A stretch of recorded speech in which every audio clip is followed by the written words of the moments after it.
அவர்கள் சொல்வார்கள், ஒரு நொடி பொழுதில் வாழ்கின்ற வாழ்க்கையை நீ கற்றுக்கொள். இன்பம் என்பதையும் அமைதி என்பதையும் கவனிக்க கற்றுக்கொள் என்று அவர்கள் பல இடங்களில் கண்ணனை பற்றி அவர்கள் பேசுகின்ற பொழுதும் அவர் தியானங்களின் போதும் சொல்லியிருப்பதை நாம் காணலாம். அவர்கள் கட்டளை வாயிலாக அதை நாம் தெரிந்து கொள்ளலாம். அதை இவர் இரண்டு இடைப்பட்ட ஒரே பார்வையில் ஒரே பகுதியில் எதிர் துருவங்களில் ஒரே துருவத்தில் இரண்டு இடைப்பட்ட பகுதி நுணுக்கமாக அவர் இங்கு சொல்லியிருக்கின்றார். ஒன்று கீதையில் இருந்தும் மற்றொன்று மனிஷா பஞ்சாங்கம் என்ற ஒரு பகுதியிலிருந்தும் அவர் குறிப்பிட்டிருக்கின்றார். அதை நான் மறையில் வாசித்து விடுகின்றேன்.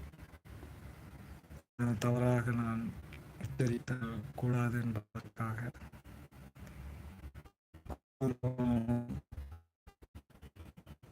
பிரதிஷ்டான் சமுத்திரம் என்று கீதை சொல்கின்றது.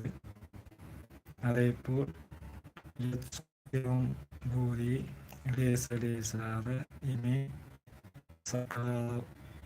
சக்கராதோயோ நிர்மிருதா என்று மனித பஞ்சாங்கமும் சொல்வதை அவர் இங்கு குறிப்பிட்டிருக்கின்றார். இனி நான் அதில் எடுத்த கருத்துக்களை நான் இங்கு பதிவு செய்கின்றேன். அவர் மாயையில் இனிப்பு மனமானது குழந்தையோ மனிதர்களோ, கசப்பு என்பது தூய்மையான இனிப்பு நம் உடம்பில் என்ன ஒரு ஆரோக்கியம், ஒரு பூர்த்தி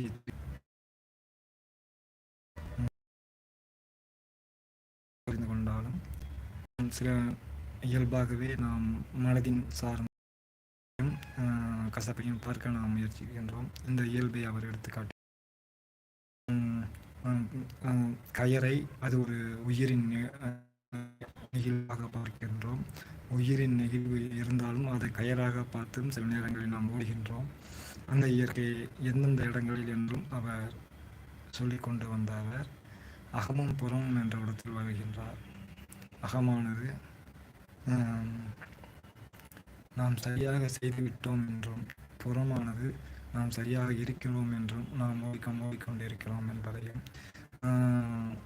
அவர் ஒவ்வொரு இடத்துங்களில் அவருடைய காலங்களில் முயல் கொம்பு, மற்றபடி மலடி மகன் என்றெல்லாம் அந்த தகவலை அவர் தந்து கொண்டிருக்கின்றார்.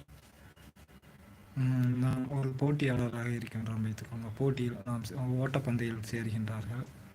அவர்களை ஊக்கப்படுத்துவது என்பதும், ஊக்கப்படுத்துபவர்கள் இருப்பார்கள். அவர்கள் வெற்றி பெற்றாலும் தோல்வியடைந்தாலும் போட்டியாளராக இருந்தார்கள் என்ற ஒரு அளவுக்கு அதிகமான ஒரு இன்பம் அவர்களுக்கு வரும். யாரும் ஆதரிக்கவில்லை என்றாலும் அவருக்கு ஒரு அங்கீகாரம் கொடுக்கவில்லை என்றாலும் போட்டியாளராக கலந்து கொண்டதற்காக இறைவனிடம் வணங்கிக் கொண்டு அதை இன்பமாக எடுத்துக்கொண்டு ஓடுகின்றவர்களும் உண்டு. இடைப்பட்ட பகுதிகளில் நமக்கு யாரும் ஆதரவுக்கு வரவில்லையே, நம் அப்பா வருவார், அம்மா வருவார் என்று எதிர்பார்த்தோம், அண்ணன் வருவான் என்று எதிர்பார்த்தோம், ஓட்டப்பந்தயத்தில் யாரும் கவனிக்க வரவில்லையே என்ற எண்ணத்துடன் அந்த குழந்தை ஓடினால் அதனுடைய மனநிலை எவ்வாறு இருக்கும், நம் வாழ்வியல் அவ்வாறு இருக்கின்றதா என்ற ஒரு புரிதல்களை அவர் அகமும் புறம் என்ற ஒரு பகுதியில் வைக்கின்றார். அவருடைய பார்வையோடு நாம் இதை பார்ப்பது என்பதும் சிறிது கடினமாகத்தான் உள்ளது. ஆன்மீக நண்பர்களாக இருவரும் இருந்தால் அவர்கள் இங்கு தங்களுடைய பதிவை கொடுக்கலாம். அழைக்கொன்று தந்திருக்கின்றார்கள். நன்றி.